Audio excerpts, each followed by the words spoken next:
Assalamualaikum warahmatullahi wabarakatuh. Saya kali ini, Dian Kusumawati MSc, akan mempresentasikan hasil kerja kelompok kami pada ruang kolaborasi modul 1.2, yaitu nilai-nilai dan peran guru penggerak. Kami sendiri dari kelompok 3 CGP Angkatan 8. Kelompok 3 terdiri dari saya sendiri, Dian Kusumawati, yang kedua Ibu Susmiasih, yang ketiga Ibu Retno, yang keempat Ibu Ratna Julita. Seperti kita ketahui, nilai-nilai guru penggerak ada 5. Pertama, mandiri. Jadi setiap guru penggerak itu diminta secara mandiri aktif mengembangkan dirinya. Yang kedua, reflektif. Setiap guru penggerak itu secara konsisten berkomitmen melakukan kegiatan reflektif dalam semua pembelajaran ataupun pendidikan yang dilakukan. Yang ketiga, kolaboratif. Guru penggerak itu diharapkan mampu menggerakkan kolaborasi antar dirinya dan rekan-rekannya, antar dirinya dengan pemegang kebijakan misalkan di sekolah, dengan wali murid dan sebagainya. Lalu yang keempat, inovatif. Seorang guru penggerak itu diharapkan senantiasa menghasilkan ide-ide baru untuk meningkatkan proses pembelajaran yang dia lakukan di sekolah. Lalu yang terakhir, kelima, berpihak pada murid. Jadi seorang guru penggerak itu senantiasa memikirkan, menganalisa kebutuhan muridnya, lalu merancang pembelajaran yang bersesuaian dengan kebutuhan murid tersebut, dan juga melakukan pembelajaran yang menyenangkan. Peran guru penggerak pun ada 5. Yang pertama, pemimpin pembelajaran. Yang kedua, penggerak komunitas praktisi. Yang ketiga, coach bagi guru lain. Yang kedua, penggerak komunitas praktisi. Yang ketiga, coach bagi guru lain. Yang keempat, pendorong kolaborasi antar guru. Dan yang kelima, mewujudkan kepemimpinan murid. Nah, kami berempat itu sudah berdiskusi dan memutuskan bahwa nilai terkuat pada kami itu adalah ada 2. Jadi Ibu Ratna dan Retno itu nilai terkuat pada diri mereka itu adalah berpihak pada murid. Jadi beliau berdua secara konsisten sudah menerapkan pembelajaran yang berpihak pada murid. Lalu Ibu Susmiasi dan saya itu beranggapan bahwa nilai terkuat pada kami adalah nilai mandiri. Jadi kami berdua secara konsisten sudah berusaha melakukan pengembangan diri secara mandiri. Berdasarkan nilai-nilai terkuat ini, yaitu mandiri dan berpihak pada murid, kami memutuskan untuk memilih satu peran guru penggerak yang akan kami jadikan landasan kegiatan yang akan kami rancang, yaitu mewujudkan kepemimpinan murid. Peran ini berarti guru itu harus memberikan dorongan untuk meningkatkan kemampuan peserta didik kami.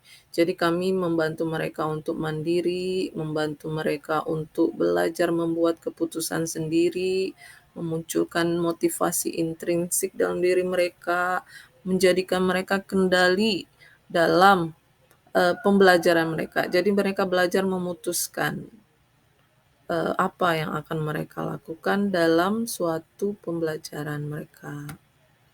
Oleh karena itu, kegiatan yang kami rancang adalah kegiatan pembelajaran berbasis proyek, yaitu pembuatan prakarya dari kulit jagung.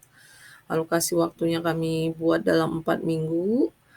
Sasaran kegiatannya itu adalah siswa kami tentunya. Karena kami dari berbagai latar belakang, jadi bisa di segala jenjang SMA, SMP, SD maupun TK. Tujuan kegiatan ini terhadap siswa tentunya menanamkan sikap mandiri, kolaboratif, inovatif, serta kepemimpinan diri mereka. Karena di sini nanti mereka akan kami minta memutuskan sendiri proyek mereka itu bagaimana, memutuskan sendiri pembuatannya bagaimana, di mana, dan seterusnya. Yang kedua tentunya menguatkan nilai mandiri dan berpihak pada murid dalam diri kami, CGP. Melalui melaksanakan kegiatan ini, nilai mandiri dan berpihak pada murid akan terkuatkan. Di akhir nanti akan saya lebih elaborasikan poin kedua ini. Saya lanjut dulu ke menjelaskan kegiatan kami. Jadi langkah-langkah kegiatan pembelajaran proyek kami adalah yang pertama menyampaikan tujuan pembelajaran, yaitu proyek pembuatan prakarya dari limbah kulit jagung. Lalu saya akan membagi siswa ke dalam kelompok pada langkah berikutnya. Dan yang ketiga, menjelaskan proyek ini tahapan pengerjaannya bagaimana. Dan selama 1 bulan itu, yang keempat, guru akan memeriksa kemajuan kelompok di setiap deadline pelaporan. Tahapan pengerjaan proyek itu detailnya seperti ini. Jadi yang pertama, siswa itu akan menentukan rancangan produk yang akan dibuat. Jadi pada saat pertemuan pemberitahuan proyek ini akan disampaikan kepada siswa bahwa mereka akan menentukan rancangan produk yang akan dibuat dengan deadline pelaporan 1 minggu kemudian. Jadi guru akan menagih laporan apa produk yang akan mereka buat, apa bahan dan alatnya, dan seterusnya. Lalu tahapan yang kedua itu anak-anak melaksanakan rancangan tersebut, membuat produk yang udah mereka rancang. Nah, ini diberikan waktu 2 minggu. Jadi setelah 2 minggu dari pelaporan yang pertama, guru akan meminta anak melaporkan ke hasil produk mereka. Jadi melaporkan apakah sudah selesai, apakah ada kendala, kalau ada kendala. Dan yang terakhir,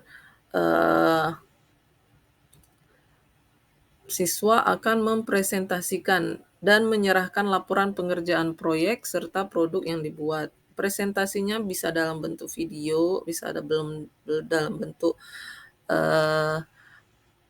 PowerPoint ya. Nah, itu akan diserahkan dalam waktu 1 minggu.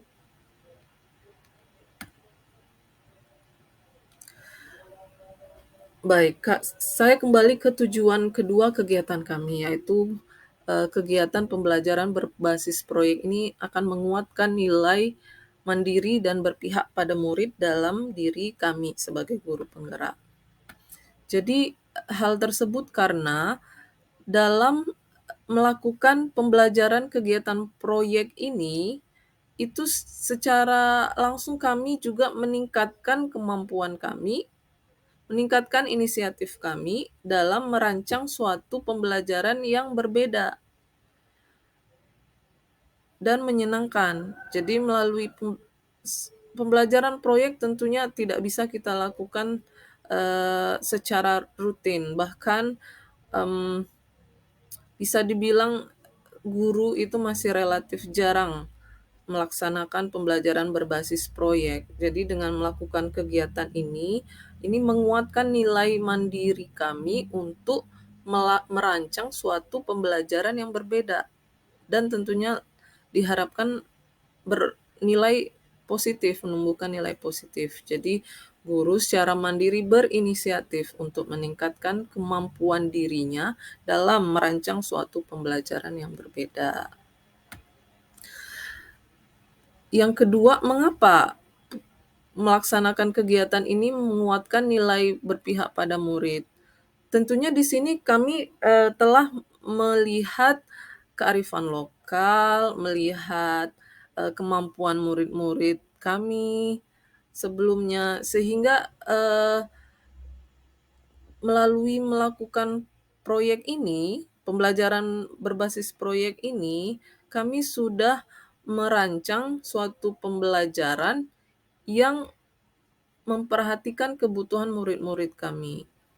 Jadi kami berlatih melaksanakan pembelajaran yang berpihak pada murid. Tentunya dengan latihan ini kami akan menguatkan nilai tersebut dalam diri kami. Jadi kami melihat minat, membebaskan anak sesuai minat mereka untuk membuat apa, berkreasi apa. Jadi melalui ini sekali lagi kami menguatkan nilai kami dengan berlatih melaksanakan pembelajaran yang berpihak pada murid. Jika dikaitkan dengan peran guru dalam mewujudkan kepemimpinan murid, tentu saja proyek adalah salah satu cara yang paling efektif. Karena dalam proyek, murid-murid kita dilatih untuk mengambil keputusan sendiri secara kolaboratif dengan anggota kelompoknya. Mereka pun belajar untuk bekerja sama menyelesaikan kegiatan proyek tersebut.